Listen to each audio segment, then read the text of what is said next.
जेका लास्ट आहे laws of action में, वो असां वटि Newton's third law of motion आहे। मोशन सां रिलेटेड पाण जेके न उहे गुज़श्ता बि ॿ टॉपिक कया हुया, हिन टॉपिक खे बि पाण कंटिन्यू कंदासीं। हिन टॉपिक में सम्झण खां अॻु में पाण वेट ऐं मास में फ़र्क़ु बि डिफरेंस बि कढी वियासीं, छा फ़र्क़ु हुयो, असांखे उहे ॻाल्हियूं बि क्लियर आहिनि। Newton's third law of motion अगरि मां कुझु मिसालूं ॾियां, पहिरीं तव्हांखे कुझु मिसालुनि सां गॾु हिकिड़ी शइ बयानु कयां थो, उन खां पोइ पाण डेफिनेशन ॾिसंदासीं, ठीकु आहे। Newton's third law, first law खे पाण फर्स्ट लॉ ऐं सेकंड लॉ ऐं थर्ड लॉ ते अचूं। फर्स्ट लॉ छा पियो चयो, हर उहो ऑब्जेक्ट छा कंदो आहे, पंहिंजी हालत बरक़रार रखण जी कोशिश कंदो आहे। अगरि रेस्ट में आहे, स्टेट रेस्ट में आहे त रेस्ट में रहंदो, अगरि जेके कंटिन्यूअस मोशन में आहे त कंटिन्यूअस मोशन में रहंदो। फर्स्ट लॉ ऑफ मोशन हुयो। सेकंड लॉ ऑफ मोशन छा पियो चयो, सेकंड लॉ ऑफ मोशन छा पियो चयो, जेतिरो तव्हां फोर्स लॻाईंदो ओतिरो जिस्म में वधीक एक्सेलरेशन पैदा थींदी आहे। उहा एक्सेलरेशन छा आहे, डायरेक्टली प्रोपोर्शनल आहे फोर्स सां ऐं इनवर्सली प्रोपोर्शनल आहे छा सां, मास सां। यानी जेतिरो हैवी ऑब्जेक्ट आहे ओतिरो हुन में घटि एक्सेलरेशन आहे, जेतिरो नंढो ऑब्जेक्ट आहे हुन में ओतिरी वधीक एक्सेलरेशन आहे, ठीकु आहे। अच्छा, थर्ड लॉ ऑफ मोशन खे कंटिन्यू कयूं था।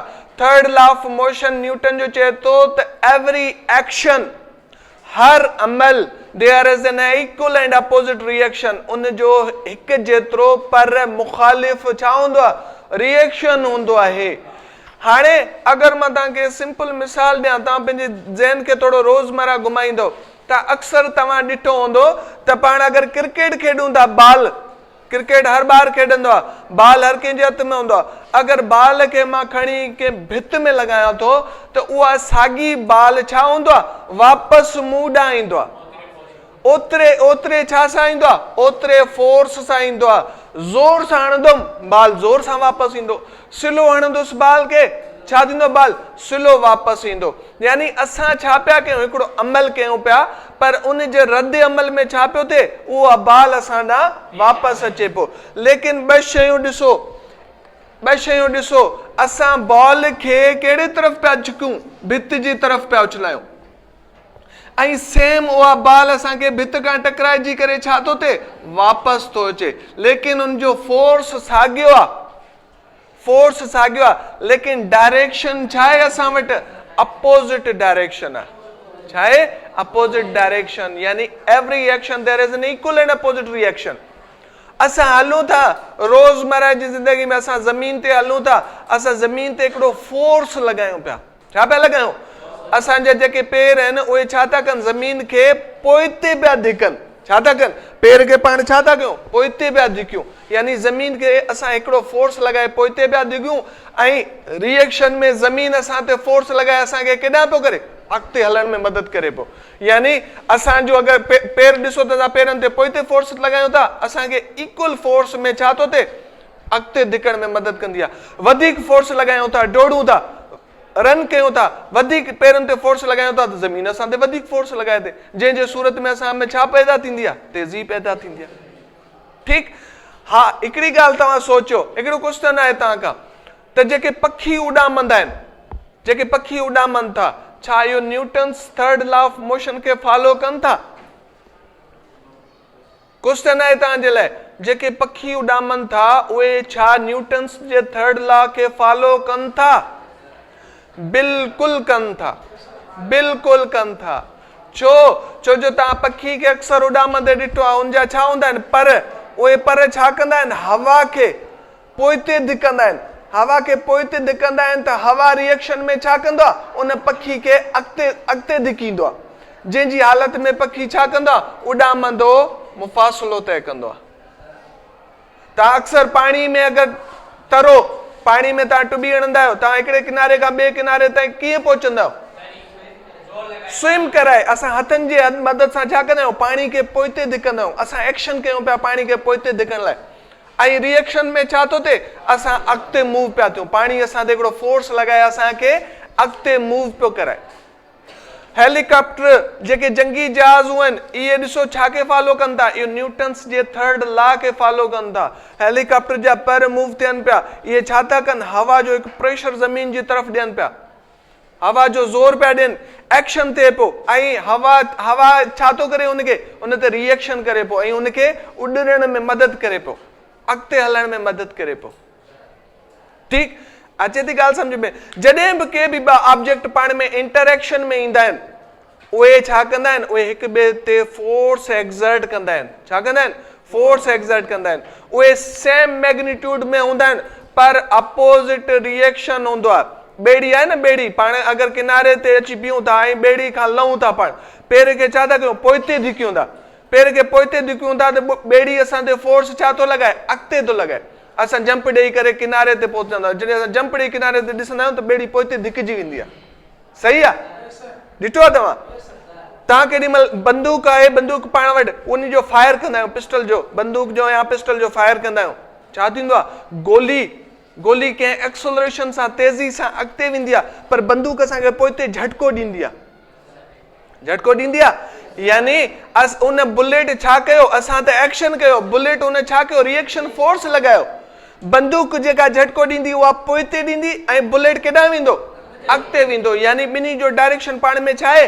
अपोजिट डायरेक्शन आहे।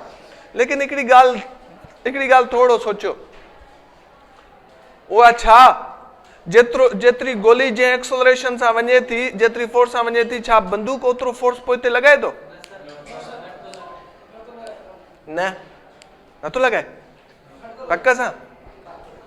श्योर? ॾिसो मां छा चयो? Newton second law of motion में एक्सेलरेशन डायरेक्टली प्रोपोर्शनल आहे फोर्स जे। सही आहे? ऐं एक्सेलरेशन छा जे प्रोपोर्शनल आहे? इनवर्सली प्रोपोर्शनल आहे मास जे। सेम इक्वेशन के मां ही कयां, force is directly proportional to acceleration, force is inversely proportional to the mass of the object. Force is directly proportional to the mass of the object. छा गोली जी ऐं बंदूक जी मास सेम आहे? सेम आहे? नाहे सेम। जेतिरी मास वधीक हूंदी ओतिरो वधीक फोर्स लॻंदो। अचे थी ॻाल्हि सम्झ में?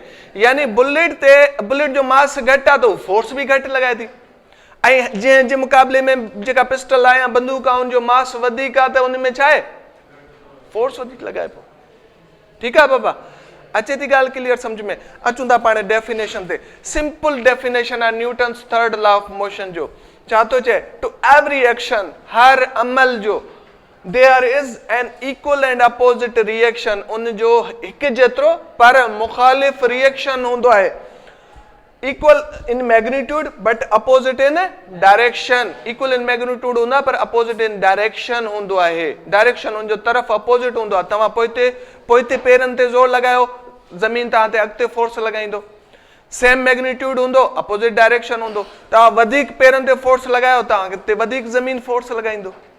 ठीक? जेतिरी तव्हां तेज़ी सां पर हलाईंदव ओतिरी एक्सेलरेशन सां वधींदव, ओतिरो हवा तव्हां ते प्रेशर लॻाईंदो, तव्हां अॻिते मूव थी वेंदव। तव्हां तरण वेंदा आहियो, स्लो हथ हलायो, तव्हां स्लो तरंदो। ईअं अगरि तव्हां हथनि खे तेज़ी सां हलाईंदो, छा थींदो? वधीक फोर्स लॻाईंदो ऐं पाणी वाटर तव्हां ते ओतिरो वधीक फोर्स लॻाईंदो। यानी हिकु जेतिरो मैग्नीट्यूड हूंदो आहे पर अपोजिट रिएक्शन हूंदो आहे। तव्हां पंहिंजे टेबल ते गौर कयो, बेंच ते गौर कयो। अगरि मां टेबल जो मिसाल ॾियां त हिकु बुक टेबल ते पयल आहे, टेबल ते बुक पियो आहे, रेस्ट वारी हालत में आहे। कहिड़ी रेस्ट में आहे? सुकून में आहे। हाणे हिन ते ॿ फोर्स लॻनि पिया। कहिड़ा फोर्स? हिकिड़ो जेका आहे ग्रेविटी वारो फोर्स, ग्रेविटेशनल फोर्स जंहिंखे चवंदा आहियूं वेट इनखे ज़मीन जे तरफ़ छिके पियो। ऐं ही जेको टेबल आहे इहो रिएक्शन फोर्स लॻाए पियो कहिड़ी तरफ़? अपवर्ड, मथे तरफ़। हिननि ॿिन्ही जो मैग्नीट्यूड साॻियो आहे, 5 न्यूटन ही लॻाए पियो, 5 न्यूटन ही लॻाए पियो। मैग्नीट्यूड सेम आहे पर डायरेक्शन छा आहे? अपोजिट डायरेक्शन आहे। हिकिड़ो ही टेबल मथे फोर्स लॻाए पियो ऐं बुक छा थो करे? हेठि फोर्स लॻाए पियो। ठीक? अची वई ॻाल्हि सम्झ में? यानी हाणे हिन हालत में ही बुक छा आहे? हिन टेबल ते रेस्ट वारी हालत में पियल आहे। ठीकु आहे बाबा? क्लियर आहे? अञा मिसाल जेके मां तव्हांखे ॿुधायां, तव्हां पाण बि वञी फिजिकली ऑब्ज़र्व कयो, गौर कयो। जॾहिं मूव थियो था, घर वञो था त ॾिसो कहिड़ियुनि शयुनि ते न्यूटन्स फर्स्ट लॉ अप्लाई थिए थो। कहिड़ियूं शयूं असांखे नज़र अचनि थियूं न्यूटन सेकंड लॉ अप्लाई थिए थो, कहिड़ियूं शयूं आहिनि जेके अॼु आऊं ॾिसी आयो आहियां जिन ते न्यूटन्स थर्ड लॉ अप्लाई थिए थो। इन्हनि शयुनि खे ऑब्ज़र्व करे नेक्स्ट डे ते अची क्लास में डिस्कस कयो। ठीकु आहे, सिंपल लॉज आहिनि, मुश्किल न आहिनि। असां अगरि फर्ज़ कयो मां ज़मीन जो मिसाल ॾिनो आहे, पुट ज़मीन में मां छा चयो त ग्रेविटी जिते किथे कांस्टेंट आहे, ग्रेविटी जिते किथे कांस्टेंट आहे, यानी W असांजे छाजे बराबरि हो, M ऐं G जे। अगरि मां चवां बाबा G कांस्टेंट आहे एवरीवेयर, त वेट डायरेक्टली प्रोपोर्शनल आहे मास जे। अगरि मां ग्रेविटी खे जिते किथे सेम कयां, हिते बि सेम आहे, परियां बि सेम आहे, ॿिए शहर में बि सेम आहे, मां चवां सो कांस्टेंट आहे, त पोइ वेट डायरेक्टली प्रोपोर्शनल छाजे आहे, मास जे आहे। जेतिरो वधीक मास आहे ओतिरो वेट आहे, ओतिरो वेट आहे। ट्रक जो मास छा आहे, घणो आहे, उनजो वेट घणो आहे। असांजो मास छा आहे, घटि आहे, असांजो वेट छा आहे। बुक खे कंपेयर कयां, बुक खे कंहिं टेबल खे कंपेयर कयां त बुक जो मास छा आहे, घटि आहे, बुक जो वेट बि घटि आहे। टेबल जो मास छा आहे, घटि आहे, वधीक आहे, त वेट बि वधीक आहे। ठीकु आहे, क्लियर थी वई ॻाल्हि। का कंफ्यूजन हुजे तव्हां वीडियो ॾिसी करे कमेंट्स में पुछी सघो था। ठीकु आहे बाबा, थैंक यू।